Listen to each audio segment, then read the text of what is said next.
Imagine not eating for 44 entire days. No breakfast, no lunch, no dinner. Just water and your willpower. Sounds insane, right? But in 2003, a man actually did it in front of millions of people. And what happened to his body during those 44 days revealed something extraordinary about human biology. David Blaine, the famous endurance artist, locked himself inside a transparent glass box suspended 30 feet above the River Thames in London. The box was tiny, just 7 feet by 7 feet by 3 feet. He could barely move, and for 44 days he drank only water. No food, no vitamins, no supplements, nothing but water. Crowds gathered below. Some cheered him on, others threw food at the box to taunt him. News cameras recorded every moment. But while the world watched the spectacle, something far more interesting was happening inside David Blaine's body. Doctors from one of Britain's most prestigious medical institutions were monitoring him throughout the entire ordeal. They measured his hormones, his blood chemistry, his body composition, everything they could possibly measure. And what they discovered was later published in the New England Journal of Medicine. So what actually happens when you stop eating completely for more than a month? Does your body collapse? Does your brain shut down? Or does it do something completely unexpected? This is educational content, not medical advice. Extended fasting like this requires supervision from medical professionals. If you have any health conditions, please consult your doctor before attempting any form of extended fasting. In this video, we'll go through each phase from the first hours to day 44 to understand exactly what happens to your brain, your muscles, your hormones, and your immune system. And more importantly, we'll explore why fasting for weeks is completely different from the short-term fasting you might already know about. Let's start from the very beginning. In the first 24 hours, David Blaine's body did exactly what your body does every time you skip a meal. It started using glucose sugar stored in the liver. Your liver keeps about 100 to 120 grams of glucose stored as glycogen ready to be released whenever your blood sugar starts to drop. Think of this as your body's backup battery. It's always there, always charged, waiting for moments when you don't have immediate access to food. But here's the thing about this backup battery. It only lasts about 24 to 28 hours. During this first phase, David probably felt hungry, maybe irritable, perhaps a bit tired or unfocused. This is something many people have experienced when doing 16/8 intermittent fasting or simply skipping meals. It's uncomfortable but manageable. But after 24 hours, everything starts to change.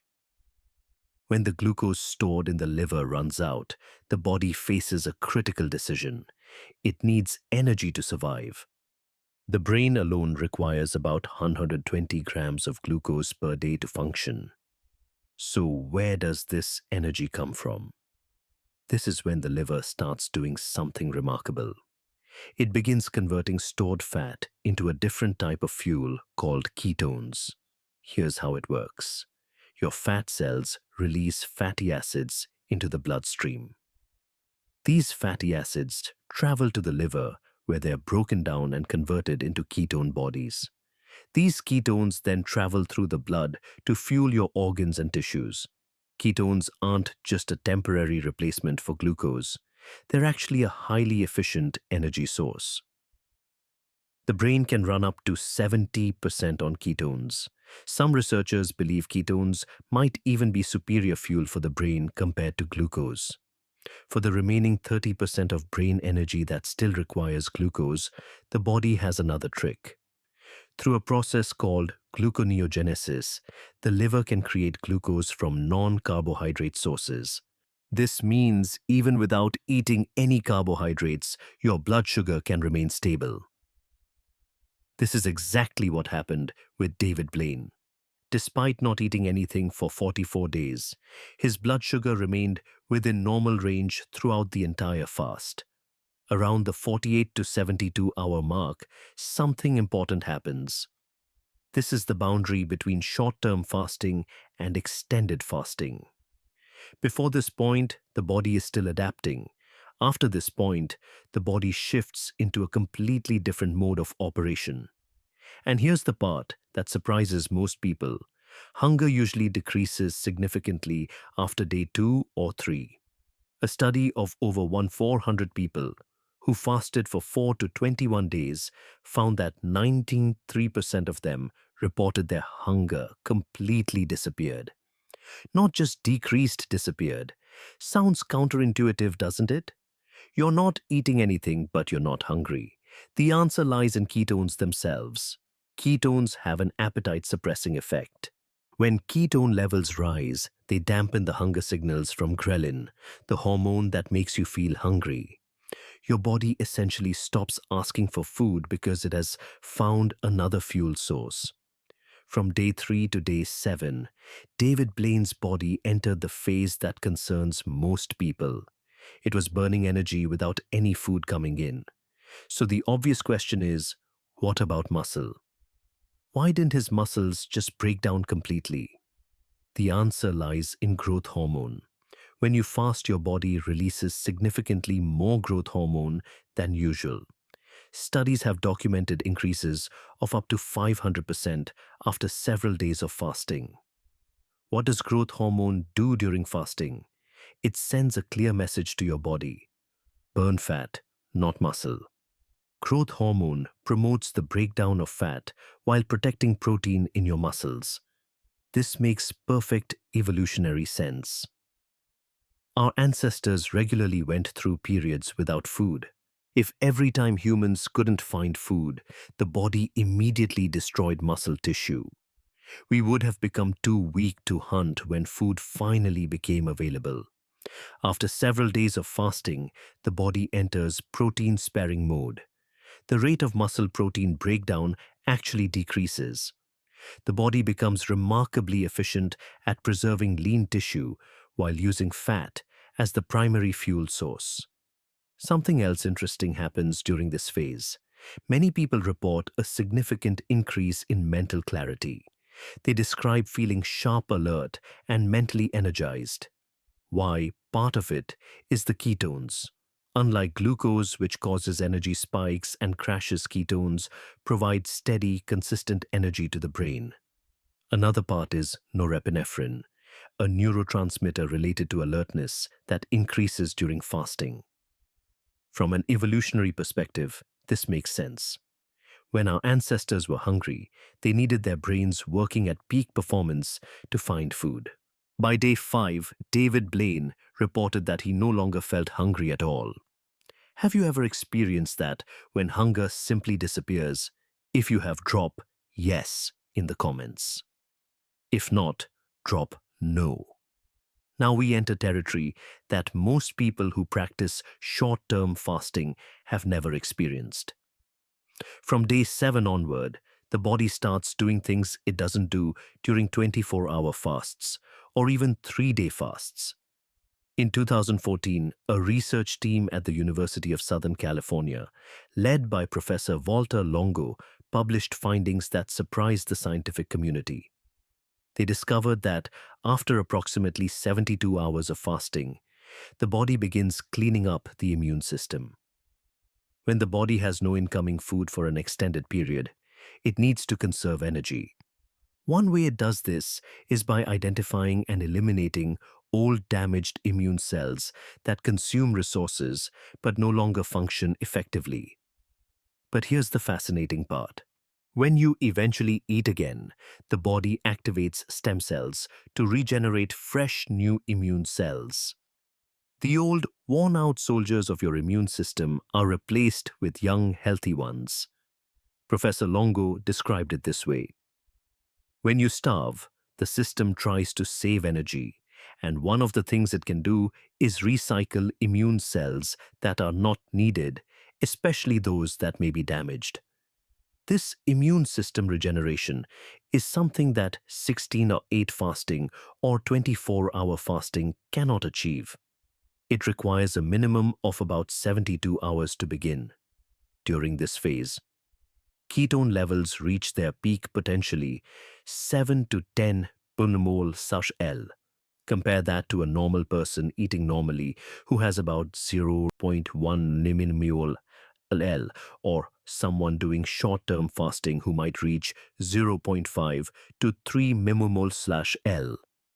At these levels, the brain is running almost entirely on ketones. This is why many people who do extended fasting report euphoria, an unusual state of mental clarity and peace. From day 14 to day 44, David Blaine's body entered conservation mode. Everything slowed down. Heart rate decreased. Core body temperature dropped slightly. Every process became more efficient. Over those 44 days, David Blaine lost 24.5 kilograms, about 25% of his starting body weight. His BMI dropped from 29.0 to 21.6. The research data was fascinating. His blood sugar remained stable throughout. His free fatty acid levels were elevated at 1.53 mmol/L compared to 0.50 mmol/L, normally showing his body was actively breaking down fat. His ketone level reached 4.922 mmol/L, about 30 times higher than normal. However, not everything was positive. David Blaine reported heart palpitations, blurred vision, and persistent back pain. He had moments of extreme fatigue and mental challenges. Most significantly, he lost a substantial amount of muscle mass. According to a report published in the journal Nutrition of the 24.5 kg, David lost 42.4% was muscle and only 26.1% was fat. Why did he lose so much muscle despite the protein-sparing mechanisms? The answer is that David couldn't move. He was trapped in a small glass box with almost no room to exercise. Research clearly shows that physical movement, even just walking, is crucial for preserving muscle during fasting. Movement tells your muscles, we still need you. For comparison, let's look at Angus Barbieri, the Scottish man who holds the world record for the longest documented fast in medical history. In 1965, 27-year-old Angus Barbieri walked into a hospital in Dundee, weighing 207 kilograms, 456 pounds. He told the doctors he wanted to lose weight through fasting. They expected he would last maybe a few weeks. Instead, he didn't eat any solid food for 382 consecutive days. During that time, he consumed only water tea, coffee, and vitamin supplements. He lived at home, went about his daily life, walked around and visited the hospital regularly for checkups. By the end of his fast, Angus had lost 125 kilograms, going from 207 kilos down to 82 kilos.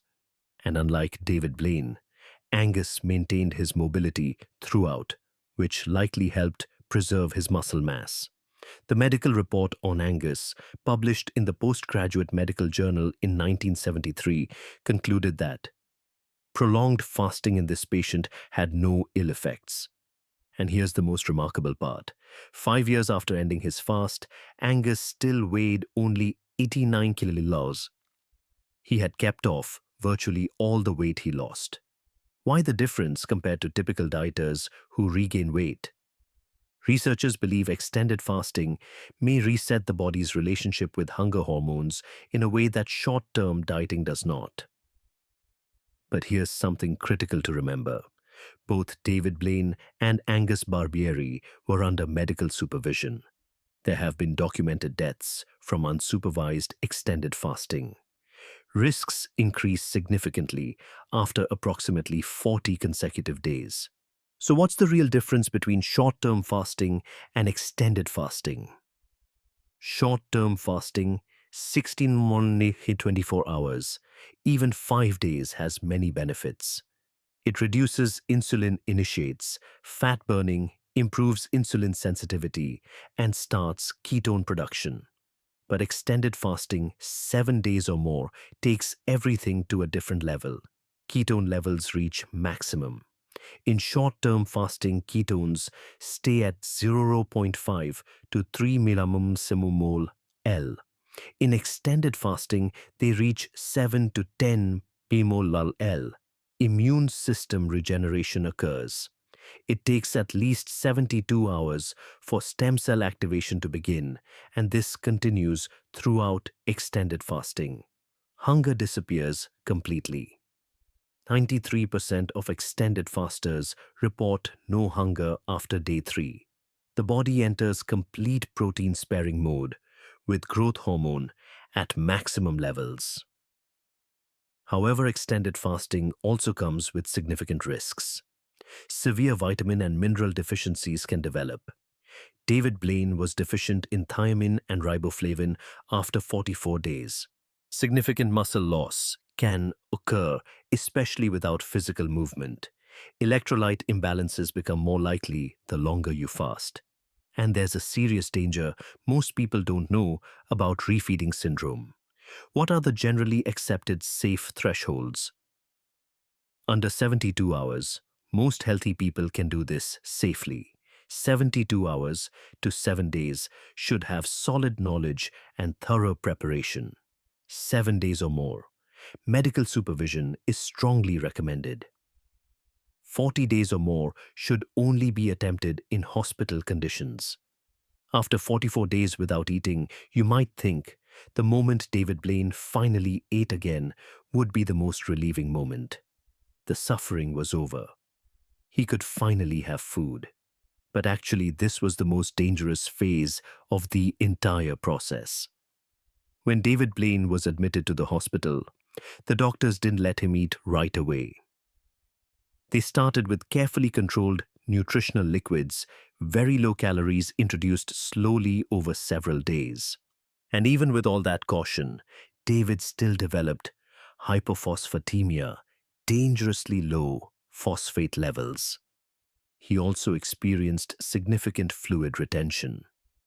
These are classic signs of refeeding syndrome. So what is refeeding syndrome and why is it dangerous? When you don't eat for an extended period, your body adapts to conservation mode. Insulin levels drop very low. The body shifts to using fat and ketones as primary fuel.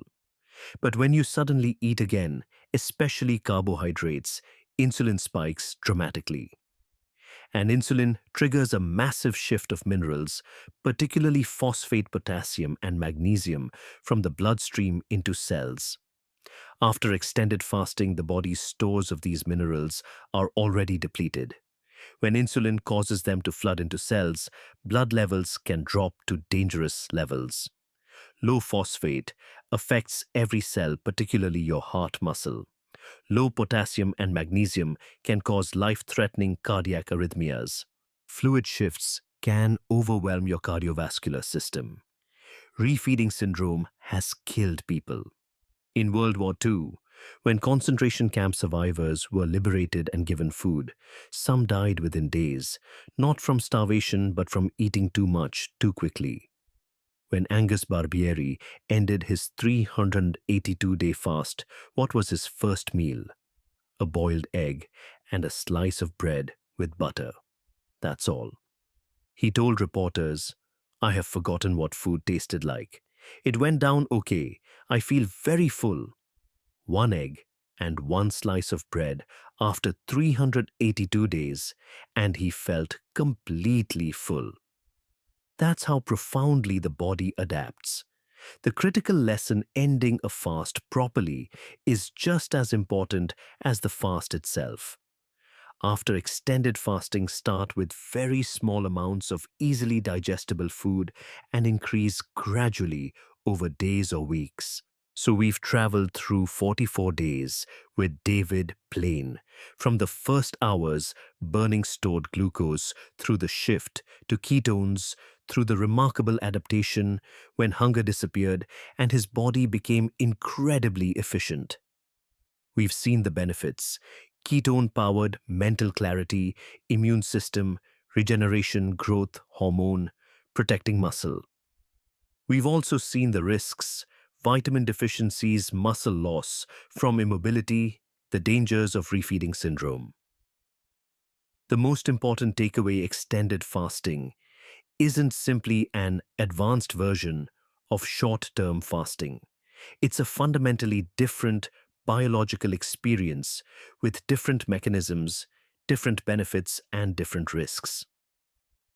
The human body is remarkably designed to survive periods without food. Millions of years of evolution gave us sophisticated systems to store energy, switch fuel sources, and maintain function during scarcity. David Blaine and Angus Barbieri demonstrate just how resilient we can be. But this doesn't mean you should attempt 44 days without supervision. The safe threshold for most people is under 772 hours. Anything longer requires knowledge, preparation, and ideally medical guidance. Some doctors say never fast longer than 24 hours. Others point to research showing benefits at 772 hours or more. Angus Barbieri went 382 days under medical supervision. Where do you draw the line between healing and harm? Share your thoughts in the comments. What's the longest you've ever fasted? Did hunger really disappear after day 3? Let me know. If you want to understand more about how your body works, subscribe so you don't miss the next video. And if you're curious about what happens hour by hour during the first 24 hours when you stop eating, watch this video next.